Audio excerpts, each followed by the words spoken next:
Hello मैं testing. 2019 Algeria में एक आदमी मर रहा था। उसके घर वाले उसको पकड़कर रखे हुए थे क्योंकि वो जोर जोर से चिल्ला रहा था। उसके घर वाले डॉक्टर को फोन लगा रहे थे और इधर वो आदमी बस एक ही चीज की रट लगाए हुए था। एक ही बात वो बार बार बोल रहा था कि मैंने उस किताब को पढ़ लिया है, मैंने उस किताब को पढ़ लिया है। ऐसा लग रहा था जैसे उसकी आंखें हवा में तैरती किसी ऐसी चीज को देख पा रही थी जो उसके घर वाले नहीं देख पा रहे थे। उसका पूरा बदन डर से कांप रहा था और मरने से पहले उसके आखिरी शब्द ये थे कि मैंने जिनको बुलाया था अब वो वापस नहीं जा रहे।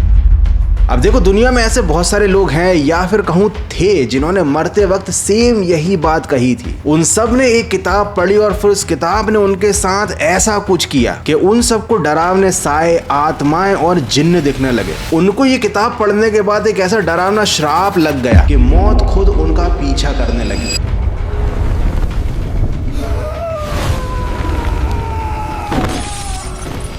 इस किताब का नाम है शम्स अल मरीफ। ये एक 800 साल पुरानी ऐसी किताब है जिसको सऊदी अरेबिया ने बैन किया हुआ है और कई सारे देशों में इसकी एक एक कॉपी को ढूंढ ढूंढ कर जलाया गया है ताकि कोई इस श्रापित किताब को पढ़ ना सके। लेकिन इस किताब का श्राप खत्म ही नहीं होता, या कह सकते हैं कि ये श्रापित किताब खत्म नहीं होती। और 2005 में एक दिन अचानक ये किताब ऑनलाइन लीक हो जाती है। लोगों ने इसकी कॉपीज डाउनलोड करी, सोचा कि इसको पढ़कर वो कुछ पावर्स हासिल कर लेंगे, इस किताब के जरिए शायद उनकी जिंदगी बदल जाएगी। लेकिन वो इस बात से अनजान थे कि इस किताब को पढ़ने वाले को सिर्फ श्राप और आत्माओं को देखने की शक्ति ही नहीं मिलती, बल्कि कुछ ऐसे जादुई मंत्र भी उस इंसान को मिल जाते हैं जिससे वो किसी और इंसान को अपने वश में कर सकता है। अब हो सकता है तुम्हारे दिमाग में आ रहा हो कि अरे गौरव भाई, 800 साल पुरानी किताब में आकर ऐसा क्या ही लिखा होगा जिसे पढ़कर इंसान की मौत हो जाती है। तो देखो, तुमने बहुत सारी श्रापित चीजों के बारे में मेरे मुंह से बातें सुनी होंगी, जैसे कि श्रापित पेंटिंग, श्रापित गुड़ियाएं या फिर बहुत सी श्रापित किताबें जैसे कि कोडेक्स गीगा, जिसे डेविल्स बाइबल बोलते हैं। लेकिन आज हम जिस किताब के बारे में बात करने वाले हैं शायद ही तुमने इसके बारे में कुछ सुना हो। एंड लिटरली इस किताब के बारे में जानने के बाद तुम्हारे मुंह से बस एक ही शब्द निकलेगा, बाप रे बाप। तो भैया, वीडियो शुरू करने से पहले एक डिस्क्लेमर दे देता हूं। यहां पर इस पूरे वीडियो में जहां पर भी ऊपर वाले का जिक्र होगा मैं ऊपर वाला ही कहूंगा। मैं अल्लाह, ईश्वर, भगवान जैसे शब्दों का इस्तेमाल नहीं करूंगा क्योंकि मैं नहीं चाहता कि भैया इस वीडियो के दौरान किसी के भी सेंटिमेंट्स हर्ट हो। वैसे इस वीडियो में ऐसा कुछ है नहीं कि किसी के सेंटिमेंट हर्ट हो जाएं, पर फिर भी ये समझो कि भैया ये वीडियो तुम्हारे एंटरटेनमेंट के लिए बनाया गया है, तुम्हें हर्ट करने के लिए नहीं। तो कुर्सी की बेटी बांध लो, एंजॉय करना शुरू करो इस खतरनाक और डरावनी जर्नी को। चलते हैं हम पुराने जमाने में जब लिखी गई थी ये डरावनी, या तो कहूं दुनिया की सबसे डरावनी किताब, और जानेंगे हम आज इसके सारे राजों के बारे में। और ये भी जानेंगे कि आखिर कैसे ये किताब किसी की मौत का कारण बन सकती है, और जानेंगे कि आखिर क्या लिखा है शम्स अल मरीफ में आज के फाड़ू वीडियो में।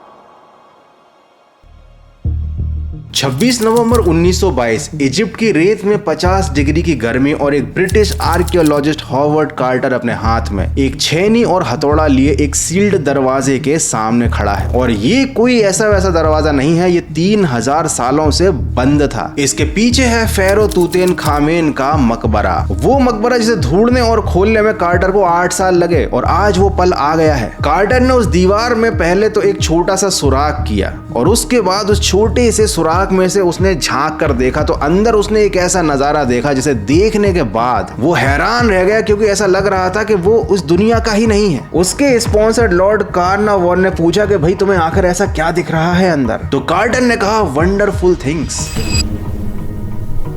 Can you see anything? Wonderful things.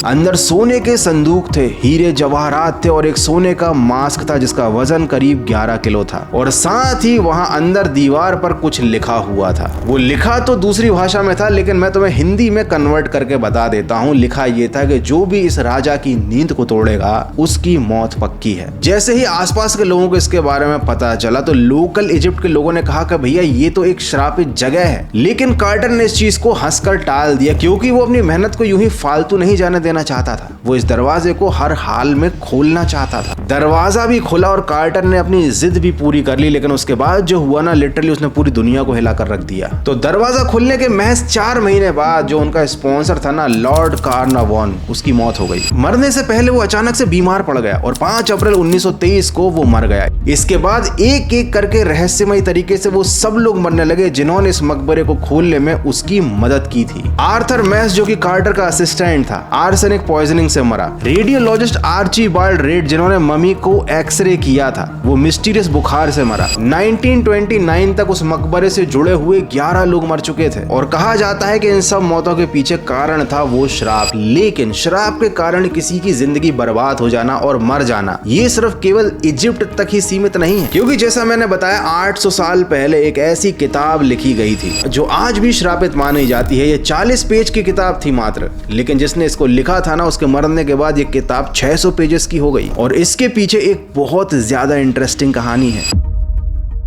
साल 1165 अल्जीरिया का एक छोटा सा शहर है, समुद्र के किनारे लोग इसे बोन कहते हैं। यहाँ एक बच्चा पैदा होता है जिसका नाम था अहमद अल बूनी। इनके पिताजी बड़े सीधे साधे सूफी थे। वो लोगों को कुरान पढ़ाते थे, ज्ञान देते थे, अच्छी बातें सिखाते थे, लेकिन उनका जो बच्चा था ना, वो थोड़ा सा अलग था। जब बाकी बच्चे बाहर खेलते थे तो वो अंदर आराम से बैठकर जियोमेट्री की पढ़ाई करता था। और अगर तुम शॉक्ड हो रहे हो कि गौरव भाई 1165 में जियोमेट्री कहाँ से आ गई, तो थोड़ा सा इंटरनेट पर रिसर्च करना। ये सारी चीजें बहुत पुरानी हैं, जिन्हें आज तुम मॉडर्न साइंस समझते हो ना, उनकी जड़ें बहुत पुराने समय से जुड़ी हुई। खैर, ये बच्चा केवल जियोमेट्री ही नहीं पढ़ता था, ये बहुत सारे और भी अलग अलग काम करता था। जैसे कि वो ऊपर वाले के 99 नामों का मतलब जानने की और समझने की कोशिश करता था। वो जब भी लोगों के बीच से गुजरता या फिर वो शहर से गुजरता तो वो लोगों से जिन्न के बारे में सवाल पूछता। वो बड़ा क्यूरियस था। वो हजरत सुलेमान की अंगूठी से जुड़े हुए सवाल भी पूछा करता था। अब अगर तुमको हजरत सुलेमान की अंगूठी के बारे में नहीं पता तो कोई टेंशन वाली बात नहीं है, मोस्ट ऑफ द लोगों को नहीं पता। तो मैं तुम्हें शॉर्ट में बता देता हूँ। कुरान में ऐसा लिखा हुआ है कि हजरत सुलेमान जो कि एक पैगंबर थे, उनको ऊपर वाले ने एक स्पेशल रिंग दी थी, मतलब एक खास अंगूठी, जिससे वो जिन्नात को कंट्रोल कर सकते थे, जानवरों से बात कर सकते थे और हवाओं को अपने हुक्म पर चला सकते थे। अब होता क्या है, 20 साल की उम्र तक आते आते अहमद इतना ज्यादा क्यूरियस हो चुका था कि वो अपना घर छोड़ देता है और हज करता है। फिर सीधा अलेक्जेंड्रिया पहुंचता है, क्योंकि अलेक्जेंड्रिया में उस वक्त दुनिया की सबसे बड़ी लाइब्रेरी है। ग्रीक स्कॉलर्स हैं, इस्लामिक स्कॉलर्स हैं, ज्यूइश स्कॉलर्स हैं, सब एक साथ बैठे हैं, स्टडी कर रहे हैं, किताबें लिख रहे हैं। अहमद ये सारी चीजें बड़े अच्छे से ऑब्जर्व करता है। वो जियोलॉजी, फिलोसफी और एस्ट्रोनॉमी में महारत हासिल करता है। साथ ही वो लेटर्स के साइंस को भी समझने की कोशिश करता है, मतलब खासकर अरेबिक के 28 लेटर्स। ये जो लेटर्स तो नीचे दिख रहे हैं ना, इनके बारे में खास थ्योरी है। ये केवल लेटर्स नहीं है, ऐसा कहा जाता है ये यूनिवर्स के सीक्रेट्स खोल सकते हैं। तो अहमद को लगा कि अगर वो इन लेटर्स के मतलब को समझ लेगा तो शायद उसको ये समझ में आ जाएगा कि ऊपर वाले ने आखिर ये दुनिया कैसे बनाई है। अच्छा, अब एक डेट को याद रखना, ये बहुत इंपॉर्टेंट है, 1225। अहमद अब 60 साल का बूढ़ा है। उसकी आंखों के सामने दुनिया तबाह हो रही है, क्योंकि मंगोल्स ने बगदाद को जला दिया है। 4 लाख किताबें जलकर राख बन चुकी हैं। नदियों का पानी स्याही से काला हो चुका है, हर तरफ खून है, लाशें हैं और बिछी हुई है तबाही। और इसी तबाही के बीच, इस मंजर के बीच अहमद लिखना शुरू करता है एक 40 पेज की छोटी सी किताब, शम्स अल मरीफ। तो आखिर अहमद ने इस किताब में ऐसा क्या लिख दिया जो इस किताब को उसने श्रापित बना दिया, इसको पढ़ने वाले की मौत हो जाती है? ऐसी कौन सी काली शक्तियां डाल दी थी अहमद ने इस 40 पेज की किताब में? वेल, अहमद ने ऐसा कुछ भी नहीं किया था। जो भी इस किताब के साथ हुआ है ना, वो सब तो हुआ है अहमद की मौत के बाद। तो सबसे पहले ये जान लो कि इस किताब में अहमद ने क्या लिखा था। ये एक सूफी किताब थी, सीधी सादी सी किताब थी। इसमें बताया गया था कि सूफी कैसे बने, आत्मा को साफ कैसे रखें, सीधी सादी बातें, ना कोई काला जादू, ना कोई जिन्न, ना ही कोई श्रापित बात। और जिस साल उन्होंने इस किताब को कंप्लीट किया ना, उसी साल अहमद मर जाते हैं। उनकी कब्र कहाँ पर है, इजिप्ट में कहाँ रेगिस्तान में दबी हुई है गुमनामी में, किसी को नहीं मालूम। तो अब जानते हैं कि आखिर अहमद की मौत के बाद इस किताब में ऐसा क्या जादू ऐड हो गया, और इसीलिए हमें वापस से चलना पड़ेगा साल 1225 में। इस समय दुनिया की हालत बड़ी खराब थी। दुनिया में बहुत सारे इंपॉर्टेंट इवेंट्स हो रहे थे। क्रूसेडर्स जेरूसलम वापस चाहते थे क्योंकि उन्हें मंगोल्स का खतरा था, और मुस्लिम लीडर्स थे ममलुक्स। अगर आप ममलुक्स का मतलब नहीं जानते तो बता दूं, उस वक्त इजिप्ट और सीरिया में एक ग्रुप की पावर थी जिन्हें ममलुक्स बोलते थे। ये असल में गुलाम थे, इन्हें बचपन से खरीद कर आर्मी में डाला जाता था, ट्रेनिंग दी जाती थी। ट्रेनिंग के बाद जब ये लोग इतने ताकतवर हो गए तो इन्होंने खुद ही राज करना शुरू कर दिया। उसके बाद कुछ लोगों ने इनको समझाया कि अगर मंगोल से जीतना है तो जादू की पावर का इस्तेमाल करना पड़ेगा। तो उन्होंने शुरुआत की अहमद की किताब से। उसमें उन्होंने काले जादू की चीजों को जोड़ना शुरू किया, जिन्न को बुलाने के तरीके, इविल स्पिरिट्स को कंट्रोल करने के फॉर्मूले, वशीकरण के चैप्टर सब डाल दिए। अब उन्होंने अहमद की किताब का इस्तेमाल क्यों किया? क्योंकि उन्होंने इसको अहमद के नाम पर फैलाना शुरू किया, जो मर चुका था, जो कह नहीं सकता था कि भाई ये मेरा काम नहीं है। जिसके कारण धीरे धीरे 40 पेज की किताब पहले 100 पेज की हुई, फिर 200 की, फिर 400 की, और फाइनली जब 1830 में फ्रांस ने इस किताब का सबसे बड़ा ऑफिशियल एडिशन छापा तब ये किताब 600 पेजेस की हो चुकी थी। और अभी भी इस पर राइटर का नाम अहमद ही लिखा है, जिसने केवल 40 पेज लिखे थे। अब हुआ क्या, धीरे धीरे किताब बड़ी ज्यादा फेमस हो गई, लोगों के हाथ आने लग गई, हर कोई इसका इस्तेमाल करना चाहता था, अपनी शक्तियों से लोगों को कंट्रोल करना चाहता था। लेकिन पूरी दुनिया में एक अजीब सा पैटर्न सामने आने लगा। जो भी इस किताब को पढ़ता था ना, वो पागलों जैसी हरकतें करने लगता था। ऐसा बताने लगता था कि उसको रूहें दिखने लगी हैं, उसके पीछे ऐसा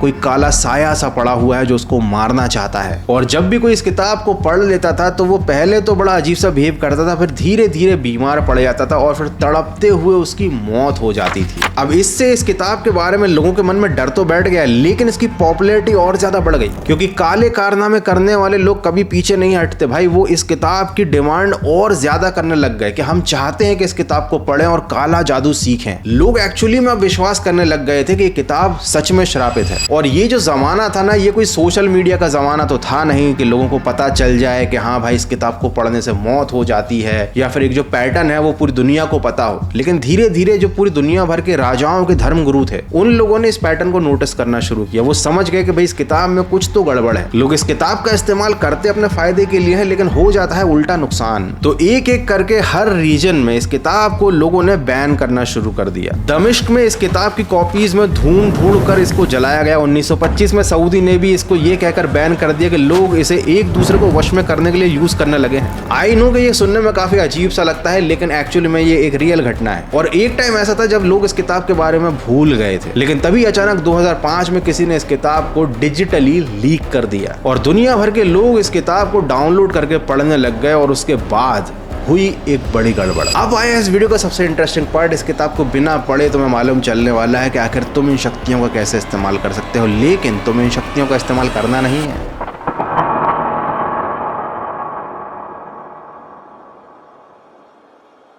इसमें एक चैप्टर है द बुक ऑफ तालिस्मान्स। इसमें लिखा है इरिफ्त को बुलाने का तरीका। इरिफ्त मतलब एक बड़ा पावरफुल जिन्न। ये तरीका बड़ा सा सिंपल है, बस एक कागज लो, 7x7 का एक बॉक्स बनाओ, उसके अंदर हिब्रू लेटर्स लिखो, रात को अकेले बैठो और इरिफ्त को बुलाओ, बोलो हजरत सुलेमान की अंगूठी के नाम पर तुझे मेरा काम करना पड़ेगा। बस इतना सिंपल है। लेकिन जरा सोचो, रात के 2 बज रहे हैं, चारों तरफ सन्नाटा है, कमरे में अंधेरा है, और तुम एक ऐसी चीज को काला जादू करके या फिर एक प्रोसीजर को फॉलो करके बुला रहे हो जिसके बारे में तुम भी नहीं जानते। बस इतना मालूम है कि ये एक जिन्न है, वो आएगा भी कि नहीं आएगा, और आ गया तो तुम्हारे साथ क्या करेगा ये भी तुमको नहीं मालूम है। सोचो उस वक्त ये प्रोसीजर फॉलो करने वाले इंसान के दिमाग में क्या चल रहा होगा। इसके अलावा इस बुक में एक और चैप्टर है, जिन्न अलायंस। 14th सेंचुरी में ऐड हुए इस चैप्टर में लिखा है कि किसी इंसान को अगर बस में करना हो तो मरीद को बुलाओ। अब ये मरीद कौन है? मरीद है समुद्र की गहराइयों में रहने वाला जिन्न। अब तुम एक ऐसी एंटिटी को अपनी दुनिया में बुला रहे हो जिसके बारे में कुरान में साफ साफ लिखा हुआ है कि ये जिन्न है, और ऐसे जिन्न हैं जो लोगों को जादू सिखाते हैं। तो डायरेक्टली इनडायरेक्टली ये किताब जिन्न आत्माओं को अपनी दुनिया में बुलाने की, लोगों को अपने वश में करने की, अपने पावर को बढ़ाने की बात करती है। तरीके बताती है अलग अलग कि आप कैसे काली शक्तियों को, जिन्न को बुला सकते हो, कैसे उनसे अपने मनचाहे काम करवा सकते हो। तो हो सकता है तुम्हारे दिमाग में सवाल आ रहा हो कि गौरव भाई किसी ना किसी ने तो इस किताब का सही से इस्तेमाल कर लिया होगा और उसका भला हो गया होगा। तो ऐसा हुआ है, सुनो जरा। 17th सेंचुरी यमेन, एक आदमी ने रात को ये मंत्र पढ़े जो उस किताब में लिखे थे। जब सुबह उसने अपने घर का दरवाजा खोला तो उसके चारों तरफ, मतलब घर के चारों तरफ कुत्ते ही कुत्ते खड़े थे। लेकिन ये नॉर्मल कुत्ते नहीं थे, ये हिल नहीं रहे थे, भौंक नहीं रहे थे, बस खड़े थे, उस आदमी को घूर रहे थे। जरा इमेजिन करो तुम्हारे घर के बाहर तुम जाओ और देखो कि 30-40 कुत्ते खड़े हैं जो केवल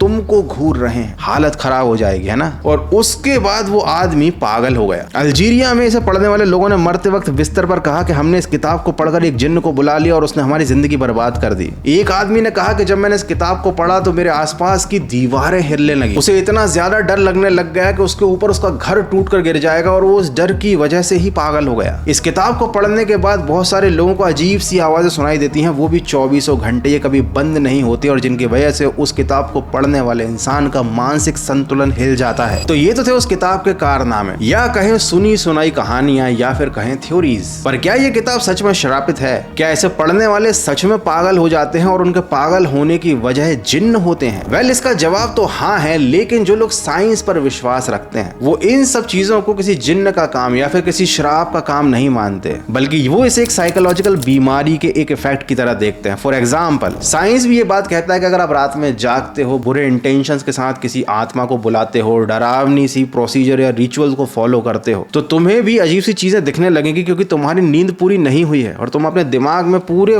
फोकस के साथ इन गलत चीजों पर तुम अपना ध्यान लगा रहे हो। तुम्हें रस्सी भी सांप की तरह दिखाई देगी ऐसी सिचुएशन में। ठीक ऐसा ही होता है जब कोई ब्लडी मैरी रिचुअल को फॉलो करता है। अगर तुम्हें ब्लडी मैरी रिचुअल के बारे में नहीं पता तो ये वाला वीडियो देख लेना। और ये जो कुछ भी होता है ना, इसको साइंटिफिक भाषा में स्लीप डेप्रिवेशन कहते हैं। आंखों के किनारे कुछ हिलता हुआ दिखाई देता है और जब तुम पलटकर देखते हो तो कुछ भी नहीं होता, क्योंकि ये केवल एक धोखा होता है। तुम्हारा माइंड स्टेबल नहीं होता उस सिचुएशन में। तुम्हें यकीन रहता है कि ये किताब श्रापित है। तुम अपने दिमाग को चीजों को बनाने की इजाजत देते हो, तुम एक्सपेक्ट करते हो कि कुछ अजीब होगा, और इसे बोलते हैं नोसेबो इफेक्ट। तुम्हारा डर ही तुमको बीमार कर देता है। तुम्हारे दिमाग में अजीब ख्यालात आते हैं, तुम उन पर यकीन करते हो, तुम्हें साए दिखने लगते हैं, तुम्हें आवाजें सुनाई देने लगती हैं। अब देखो यहाँ पर किताब का क्या दोष है? तुमने खुद ही उल्टे सुल्टे काम किए। मेहनत करने के बजाय काले जादू जिन्नों से लोगों को वश में करने के तरीके अपनाकर सक्सेस पाने की कोशिश करी, तो तुम्हारा दिमाग गलत ट्रैक पर जा चुका है। तुमने खुद ही अपने दिमाग को विश्वास दिलाया कि ये सारी चीजें होती हैं। तुमने खुद ही अपने आप को डराया।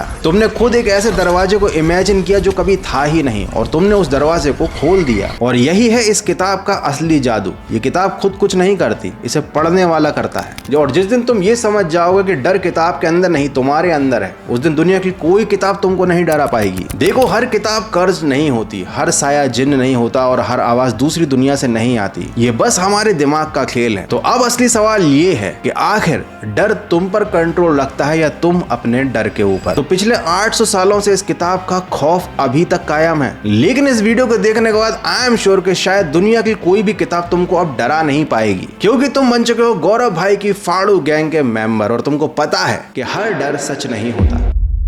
लेकिन मेरा एक डर सच है कि तुम इस वीडियो को देख चुके हो और तुमने ना इसको लाइक किया है, ना ही मेरे चैनल को सब्सक्राइब किया है। तो प्लीज अगर तुम इस वीडियो को बिना लाइक किए भाग रहे हो, बिना कमेंट में बताए भाग रहे हो कि भैया तुम डरते हो कि नहीं डरते ऐसी चीजों से, तो तुम्हें शराब जरूर लग जाएगा। खैर, मैं मजाक कर रहा था, फटाफट से इस वीडियो को लाइक कर दो। ओह, कर दिया है लाइक? पहले ही कर चुके हो तो सब्सक्राइब कर लो। वो भी कर चुके हो, नए हो तो फिर कर लो। अच्छा, नए हो तो भी कर लिया है तो चलो फटाफट से कमेंट करो। और अच्छा, कमेंट भी कर दिया, ठीक है, फिर मैं चलता हूँ, मेरा कुछ काम ही नहीं है। मिलते हैं अगले एक और फाड़ू वीडियो में।